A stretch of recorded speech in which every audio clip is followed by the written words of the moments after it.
আসসালামু আলাইকুম ভিউয়ার্স, আজকে আমার রেসিপি কই মাছ ভাজা। তো এখানে কই মাছ ভাজি করার জন্য আমি কয়েকটা কই মাছ কেটে ভালো করে ধুয়ে পানি ঝরিয়ে নিয়েছি। এরপরে এখানে পেঁয়াজ কুচি, কাঁচামরিচ কুচি, পেঁয়াজ বাটা, হাফ চামচ রসুন বাটা এবং টমেটো কুচি করে নিয়েছি। এখানে 1 চামচ মরিচের গুঁড়া, হাফ চামচ হলুদের গুঁড়া, হাফ চামচ জিরার গুঁড়া, 1 চামচ ধনিয়ার গুঁড়া এবং পরিমাণ মতো লবণ নিয়েছি। এখানে ধনিয়া পাতা কুচি এবং কয়েকটা আস্ত কাঁচামরিচ নিয়েছি। তো এরপর আমি মাছটাকে একটু ডুবো তেলে ভালো করে ভাজি করে ভুনা করব। প্রথমে আমি মাছটাকে একটু হলুদের গুঁড়া এবং একটু মরিচের গুঁড়া দিয়ে ভালো করে মেখে নেব। একটু লবণও দিলাম। হলুদের গুঁড়া, মরিচের গুঁড়া এবং একটু লবণ দিয়ে আমি মাছটাকে ভালো করে মেখে নিচ্ছি। এরপরে আমি ভাজি করব। প্রথমে আমি বলেছি যে মাছটা একটু ডুবো তেলে ভাজি করে নিতে হবে, এজন্য আমি তেলের পরিমাণটা এখানে বেশি দিয়েছি।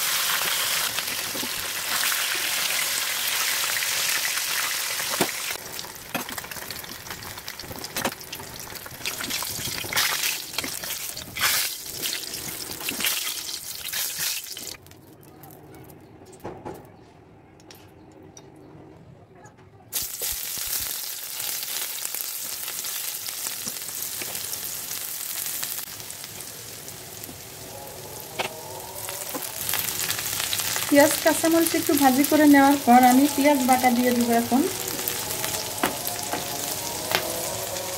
পেঁয়াজ বাটা দিয়ে একটু ভালো করে পেঁয়াজ বাটা ভাজি করে নিতে হবে।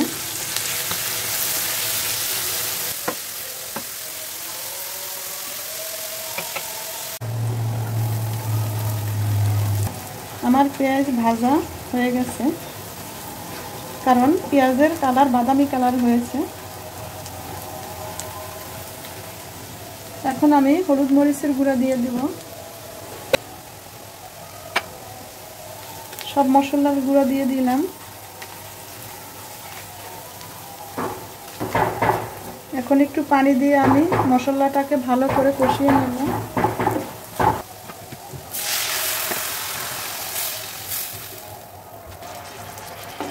রসুন বাটা দিয়ে দিলাম।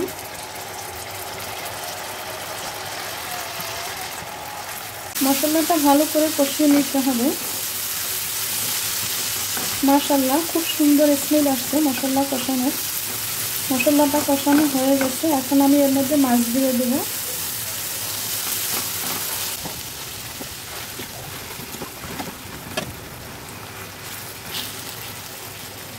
মাছগুলো দিয়ে একটু মশলা মাখিয়ে উল্টিয়ে নেব মাছগুলোর সাথে।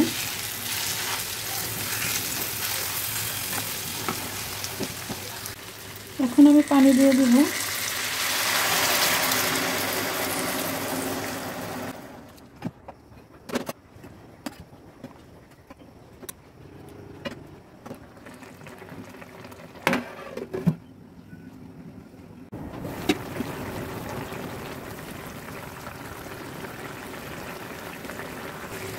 মাশাআল্লাহ, আমার তরকারি হয়ে আসছে। এখন আমি টমেটো, ধনেপাতা এবং কাঁচামরিচ দিয়ে দেব।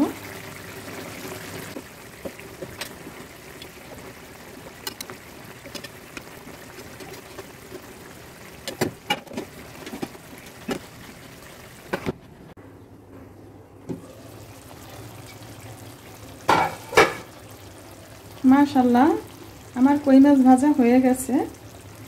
খুব সুন্দর স্মেল আসছে এবং কালারটাও খুব সুন্দর আসছে।